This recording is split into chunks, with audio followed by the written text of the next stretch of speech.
DK online study में आप सबका स्वागत है। आज हम शब्द और पद के बारे में अध्ययन करेंगे। हम अक्सर शब्द और पद दोनों को एक ही समझ लेते, लेकिन वास्तव में दोनों में अंतर है। तो आज हम इसके बारे में विस्तृत रूप से जानकारी करेंगे कि दोनों में क्या संबंध है और क्या भेद है दोनों में। आपने अभी तक पिछली क्लासों में शब्द के बारे में, वर्ण के बारे में अच्छी तरह से अध्ययन कर लिया होगा। वर्ण कहते हैं वह छोटी से छोटी ध्वनि जिसके और अधिक टुकड़े नहीं हो सकते। उसके बाद में वर्ण से आगे बढ़ते हैं अपन, तो वर्णों के मिलाने से शब्द बनते हैं और फिर शब्द से पदों की रचना होती है। तो आइए इनके बारे में अपन विस्तृत जानकारी लेते हैं। शब्द साधारण रूप से शब्द की परिभाषा अपन देंगे तो दो या दो से अधिक वर्णों के सार्थक मेल से बने वर्ण समूह को शब्द कहते हैं। दूसरे रूप से अपन ऐसे भी कह सकते हैं कि एक से अधिक वर्णों के सार्थक ध्वनि समूह को शब्द कहते हैं। इसका तात्पर्य क्या हो गया कि यानी कि जो शब्द होते हैं उसमें कम से कम दो वर्ण तो होने ही चाहिए, यानी कि दो वर्ण होंगे कम से कम, तभी वो शब्द कहलाएगा। और एक उनका सार्थक होना जरूरी है, सार्थक होंगे तभी वो शब्द बन पाएंगे। जैसे आप नीचे उदाहरण देख रहे हैं, राम, शिव, राधा, आप, मेरा, सफलता, दर्द आदि, ये सब क्या कहलाएंगे? शब्द कहलाएंगे। आइए अब शब्दों के बारे में अपन और जानकारी लेते हैं। अब शब्दों को प्रयोग के आधार पर अपन दो भागों में बांटते हैं। ये दो भाग है, एक विकारी शब्द और दूसरा अविकारी शब्द। विकारी शब्द में भी चार होते हैं: संज्ञा, सर्वनाम, विशेषण, क्रिया। इनके बारे में आप पहले विस्तृत जानकारी आपको मालूम ही है कि ये क्या होते हैं। अविकारी शब्द जो होते हैं उसमें क्रिया विशेषण, समुच्चय बोधक, संबंध बोधक, विस्मयादि बोधक, ये चार प्रकार होते हैं। तो यानी कि शब्द के कितने भेद होते हैं? दो, विकारी और अविकारी शब्द। विकारी में भी चार होते हैं: संज्ञा, सर्वनाम, विशेषण, क्रिया। और अविकारी में भी चार होते हैं: क्रिया विशेषण, समुच्चय बोधक, संबंध बोधक और विस्मयादि बोधक। अब आगे अपन अध्ययन करेंगे जो अपना मुख्य विषय पद के बारे में। पद क्या होता है, एक बार इसको देखते हैं अपन। जब सार्थक वर्ण समूह का प्रयोग वाक्य में किया जाता है तो उस शब्द को पद कहते हैं।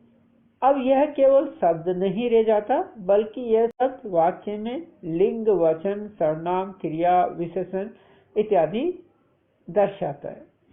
दूसरे शब्दों में अपन कह सकते हैं कि जब कोई शब्द स्वतंत्र न रहकर व्याकरण के नियमों में बन जाता है तब वह शब्द पद बन जाता है। इस प्रकार वाक्य में प्रयुक्त शब्द ही पद है। कारक, वचन, लिंग, पुरुष इत्यादि में बनकर शब्द पद बन जाता है। यानी कि जब कोई सार्थक शब्द वाक्य में प्रयुक्त होता है तो उसे अपन पद कहते हैं। जैसे रमेश आम खा रहा है, इसमें रमेश आम खा रहा है, ये सभी क्या कहलाएंगे? पद कहलाएंगे। आगे देखिए, शब्द और पद में अंतर क्या होता है। तो जैसे एक उदाहरण इसमें नीचे है कि राम जो बना है वो रे, आ, मैं, ए, ये चार वर्णों से मिला है राम। फिर घ, ए, रे, ए, ये चार वर्णों से मिलके बना है घर। ये दो अलग अलग अपने पास शब्द हुए, राम और घर। तो यही सार्थक शब्द जब वाक्य में प्रयुक्त होते हैं तो पद कहलाते हैं।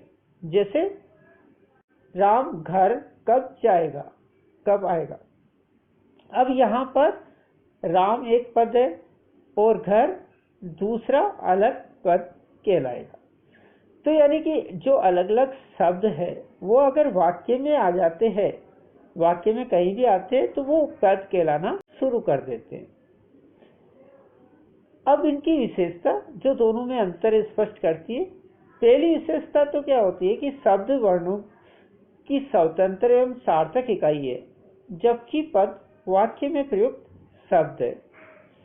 दूसरा, शब्द का मात्र अर्थ परिचय होता है, जबकि पद का व्याकरणीय परिचय होता है। थर्ड, अपन इसमें डिफरेंस बताएंगे कि शब्द सार्थक और निरर्थक दोनों होते हैं, जबकि पद वाक्य में अर्थ का संकेत देता है। चौथा, अपन इसमें बताएंगे कि शब्द का लिंग, वचन, कारक तथा क्रिया से कोई संबंध नहीं होता, जबकि पद का लिंग, वचन, कारक तथा क्रिया से संबंध होता है।